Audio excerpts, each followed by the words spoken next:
시작! 말씀이 모라카노! 네. 뭐라케 섰는겨? 뭐라케 섰는겨?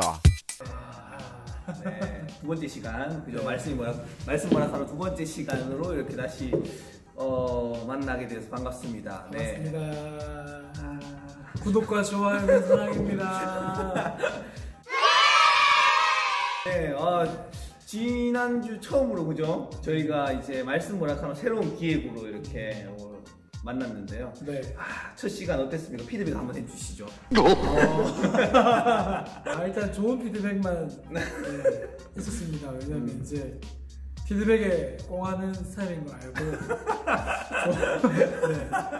좋은 것만 해주시려고 걸러주시더라고요. 깔때기에다가. 좋았다. 그리고 대운동 클래스로 아예 갈 줄 알았는데 우리 이름 바꾸지 않았습니까? 그렇죠. 이름 얼꼴튜브라고. 그렇죠. 얼꼴튜브. 네. 다음에 한번 이 채널 명에 대해서 한번 이제 한번 살짝 얘기할 때가 있겠죠, 그죠? 그렇죠. 네. 저희 채널인가요, 이거를? 이제 시리즈가 이제 말씀 모라카노 네. 하나의 시리즈가 있죠. 그래서 이제 저희 얼꼴튜브라고 하는 채널에서 대운동 클래스를 이제 분류하고 말씀 모라카노는 새로운 시리즈죠. 그렇죠. 이태원 클래스로 보는 인간관계 그 시리즈를 보시다 보면 언뜻 전사님도 저도 자꾸만 기독교 용어 사용하는 공동체, 거듭남. 그냥 그럼 우리도 성경 본문 말씀을 이렇게 좀 들여다보면 어떨까요? 라고. 어떻게 보면 전사님은 어떻게 좀 이 성경 말씀을 어떤 각도로 이렇게 보는지, 또 황목사님은 저는 또 어떤 식으로 그 흐름을 이어가면서 보는지 같이 보시다 보면 성경을 이렇게 보는 재미도 있겠구나, 그죠? 유익함도 있겠구나, 이렇게 할 수 있을 거라 생각이 들어요. 그러니까 그런 부분으로 피드백을 주셨어요. 그래서 무겁지 않지만 그러나 그 내용까지 가볍진 않았다. 그죠. 네.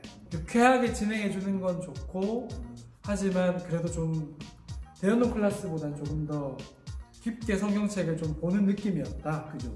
저희가 이제 현실의 삶의 문제를 이렇게 대운동 클래스를 통해서 이렇게 다룬다면 이 말씀 모라카노라는 시리즈를 통해서 우리가 성경을 좀 더, 하나님의 말씀을 좀 더 깊이 보는 어떤 그런 시간. 그럼에도 불구하고 이걸 좀 재밌고 우리 또 친구들이나 우리 구독자들이 보기 재밌게 하기 위해서 저희가 이렇게 양념을 좀 이렇게 뿌린다는 걸 이해해 주시고 네, 여기서 이렇게 네. 그럼 오늘 주제로 한번 들어가 보겠습니다. 뭐라케 섰는겨? 뭐라케 섰는겨? 사도행전 1장의 말씀을 함께 나누려고 하는데요. 지난주일이 이제 부활주일이었잖아요. 그죠? 부활주일 이후에 기독교 공동체에는 어떤 일이 일어났을까라는 어떤 그런 고민들, 그런 생각들을 분명히 할 거예요. 초대교회는 어떻게 진행되었을까라는 걸 유일하게 이렇게 기록하고 있는 게 사도행전인데, 그죠? 맞습니다. 네. 사도행전이 신약 성경의 유일한 역사서입니다. 그죠. 복음서는 4개나 되는데, 그죠? 그 이후의 일을 다루고 있는 건 유일하게 사도행전밖에 없기 때문에 우리가 사도행전을 통해서 부활 이후의 사건들을 한번 좀 다루어 보면서 오순절까지 이렇게 쭉 이어가면 어떨까? 그러면 우리 사도행전 1장 이야기를 한번 같이 함께 나눠보겠습니다. 사도행전 1장에 보면 우리 사도행전의 어떤 서문이라고 할 수 있는 1장 1절부터 이렇게 4절까지, 이렇게 4절 맞나요? 5절까지 이렇게 쭉 나오죠, 그죠? 서문이 나오는데 제일 처음 시작하는 게 데오빌로라는 인물입니다. 그죠? 네. 이 인물은 어떤 인물이죠, 목사님? 모릅니다. 항상 그 성경 읽기 오디오 들으면 데오빌로요, 내가 먼저 쓴 글에는 이렇게 나오는데, 데오빌로여 내가 먼저 쓴 글에는 무릇 예수의 행하시며 가르치시기를 시작. 누가복음 또 이 데오빌로에게 쓴 글이라고 이렇게 나오잖아요. 그래서 여기서 데오빌로에 내가 먼저 쓴 글이 누가복음인 거죠. 그죠. 이 정도만 알고 있습니다. 그러니까 제가 알기로는 이게 가상의 인물이다라고 얘기하는 경우도 있고요. 그죠. 그 당시에 어떤 복음을 받아들인 이방인 관료, 모르겠어요. 이 데오빌로라는 인물이 가상인물인가 실존인물인가에 대한 논쟁들이 신학계에는 되게 많은 것 같아요. 근데 사실 뭐 그때로 안 돌아가 보니까 어떻게 알겠어요, 그죠? 여러 학자들의 어떤 설들이 있는데 뭐 그건 일단 뒤로 오늘날로 말하면 누가랑 이걸 쓴 누가하고 약간 SNS 친구 사이 그죠? 아는 사이. 여기 보면 이제 예수님께서 행하시며 가르치기를 시작하신부터 네. 그가 택한 사도들에게 성령으로 명하시고 승천하는 날까지의 일들을 기록하였노라 이렇게 네. 기록하고 있습니다. 그러니까 누가복음의 내용들을 먼저 이렇게 살짝 언급하는 것 같아요. 네. 내가 예수님을 통해서 행한 일들에 대해서 이렇게 기록했던 것이 있었고 그 앞에 그죠? 그 이어서 이제 그 이후의 일들을 내가 다시 기록하겠다라고 이렇게 이야기하고 있는 것 같습니다. 네. 데오빌로라는 인물이 누군지는 모르지만 하여튼 누가 이 기록한 그러니까 누가와 사도행전을 기록한 이 누가가 뭔가 이 예수님에 대해서 전해주고 싶었던 인물 중에 하나였다라고 네. 생각할 수 있을 것 같아요, 그죠? 네. 수신받는 공동체. 그렇죠. 특히나 누가는 그 누가가 기록하고 있는 어떤 장면들을 보면 예수님을 역사적인 아까 신약 성경의 유일한 역사서라고 표현할 수 있다고 했는데 되도록 사실적으로 예수님의 행적, 그분의 말씀, 어떤 생애를 전달하고자 하고 지금 이 사도행전도 그런 어떤 누가의 내피셜이죠. 그게 고스란히 좀 이렇게 옮겨오고 있는 그 부분이 보이죠. 그래서 우린 상당히 이 사도행전을 통해서 처음에 교회는 기독교 공동체는 어떤 모습으로 시작되었는지도 보게 되고 개인적으로 사도행전 2장의 기록을 통해서 많은 교회들이 교회가 이런 모습이어야지라는 이상적인 네. 교회 모델, 네, 교회 모델을 그렇죠. 롤 모델 보고 있죠. 네. 누가라는 인물에 대해 살짝 언급해 주셨지만 누가는 역사가이고 그죠? 역사가이고 의사라고도 많이 이야기하죠. 그렇죠. 맞아. 네. 의사이며 역사가였던 그가 되게 지금은 사실 역사라는 어떤 그런 과목도 있고 역사를 보는 게 팩트 위주로 우리가 역사를 보는데 이 당시의 역사서 같은 경우에는 팩트가 아니고 신화와 어떤 팩트가 섞여 있는 어떤 그런 글들이 많았는데 네네. 누가는 조금 더 팩트에 가깝게 기록하려고 노력했다라고 볼 수 있을 것 같아요. 그렇죠. 네. 그 당시는 과학이 지금의 과학의 수준이 아니라서 신화적인 거에 매력을 느껴서가 아니라 그 당시에 내피셜들 그렇죠. 그 당시의 사고는 그랬다는 거예요. 그렇죠. 그걸 지울 수 없는 걸 현대적인 관점에서 볼 수 있는 건 다행이죠. 그런 걸 좀 이해하고 들어가면 좋겠다는 생각이 네. 있습니다. 그렇죠. 뭐라 했었는겨? 뭐라 했었는겨? 이 사도행전을 기록한 목적이 뭘까라고 봤을 때 1절, 2절에서 잘 드러나고 있습니다. 그죠? 네네. 네. 기똥차요. 하나님께서 누가를 택해 주셨고 누가를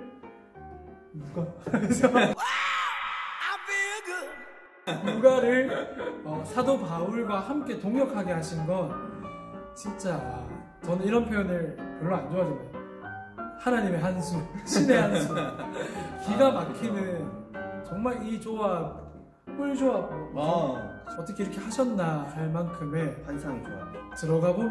깊이 들어가 보면 와, 진짜 기가 찬다. 하나님 할 거예요. 그죠? 누가는 이제 이 사도행전을 통해서 예수님에 대한 이야기를 이제 쭉 이어가기 시작합니다. 그런데 여기 3절에 보면 40일 동안 그들에게 보이시면서 하나님의 나라의 일을 말씀하시니라. 예수님께서 부활하시고 40일 동안 제자들과 함께 예루살렘에서 있었다라고 누가는 이야기하는 것 같아요. 사도행전 기자는. 그죠? 네네. 40이라는 이 단어. 그죠? 뭔가 40이라는 숫자. 그죠? 사순절 할 때도 얘기했었는데, 그죠? 네네. 어떤 의미가 있을까요? 많은 의미가. 너는 예배하는 자라. 성경은 참 상징적인 어떤 네네. 것들을 통해서 참 의미를 담고 있는 부분들이 네네. 있는 것 같아요, 그죠?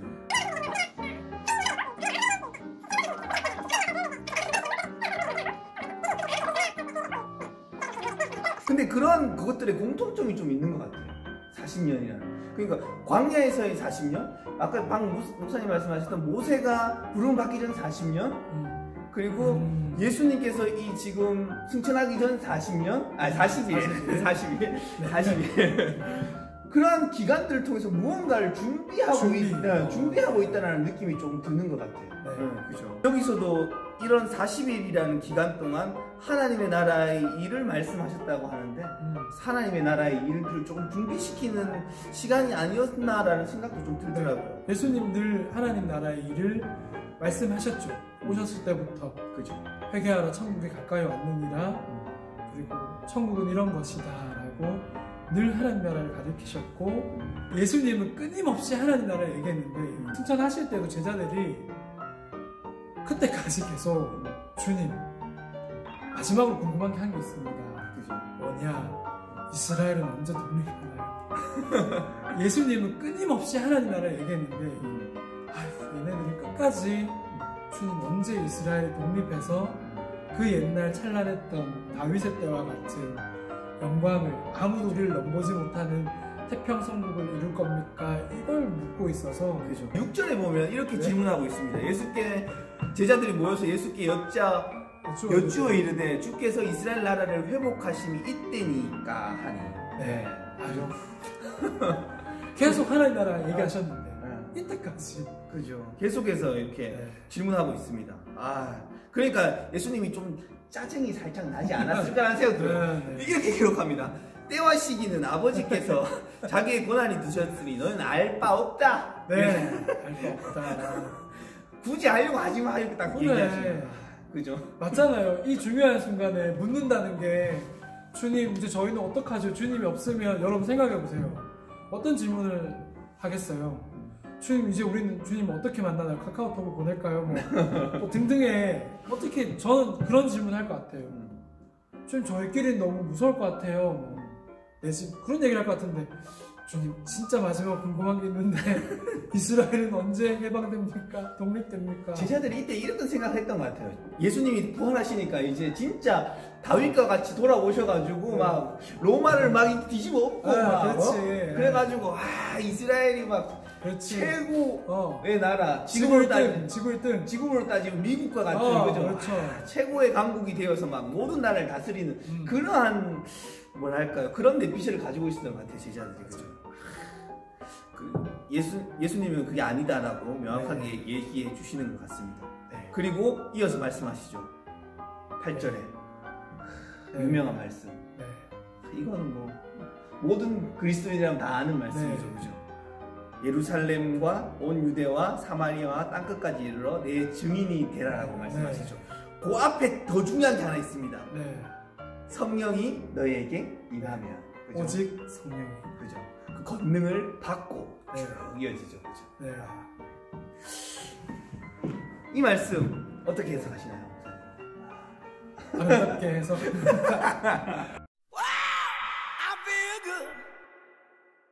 일단 이건 그 뒤에 사도행전을 쭉 읽어 보면 더 이해가 쉽죠, 그죠? 더 이해의 폭이 넓어지겠죠. 오직 너희에게 성령이 임하시면, 여기서 성령은 여러분 큐티책이나 어디서 배운 걸로 다 그냥 명사를 추가시키지 말고요.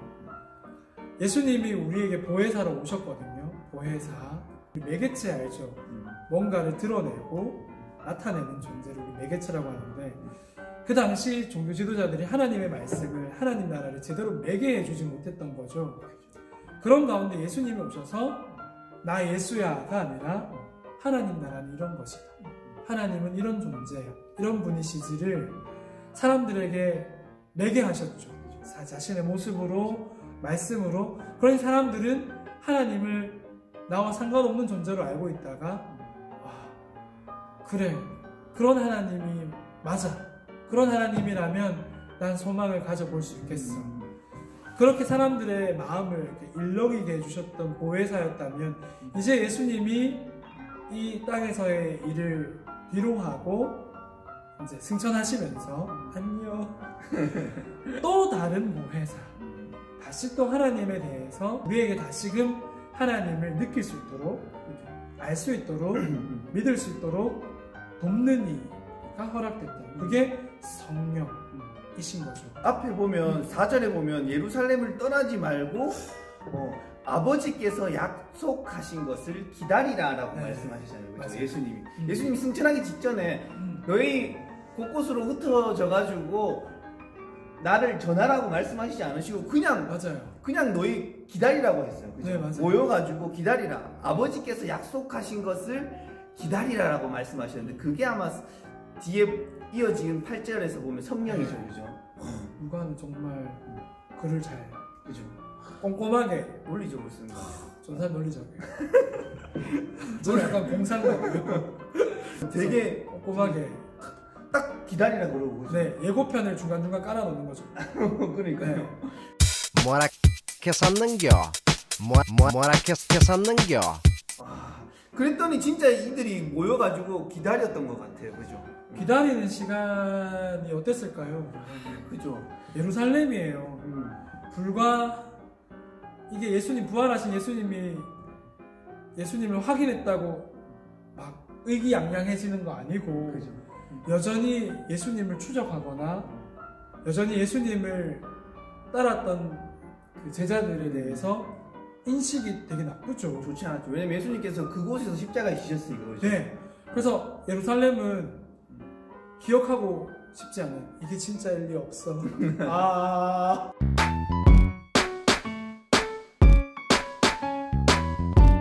근데 누가는 보면 이 예루살렘이라는 거에 상당히 의미를 두고 좀 기록한다는 생각이 좀 드는 것 같기도 합니다. 그렇군요. 네. 왜냐면 이 누가복음의 시작이 예루살렘이고 끝이 예루살렘이거든요. 누가복음이. 그리고 사도행전의 시작이 또 예루살렘이에요.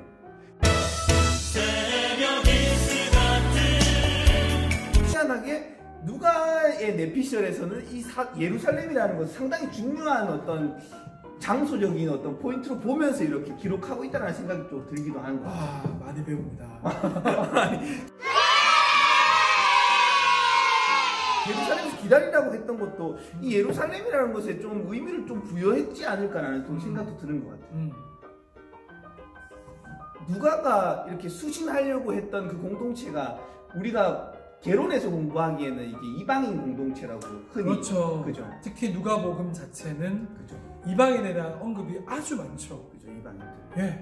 그리고 사회적으로 유대 사회 안에서도 되게 치부 대상들, 가난하고. 예, 언더들, 그죠? 예, 약간 아웃사이더. 연관, 예, 아웃사이더, 예, 인간 취급 당하지 못하거나 무시당하는 그들에게 찾아오시는 예수 그리스도.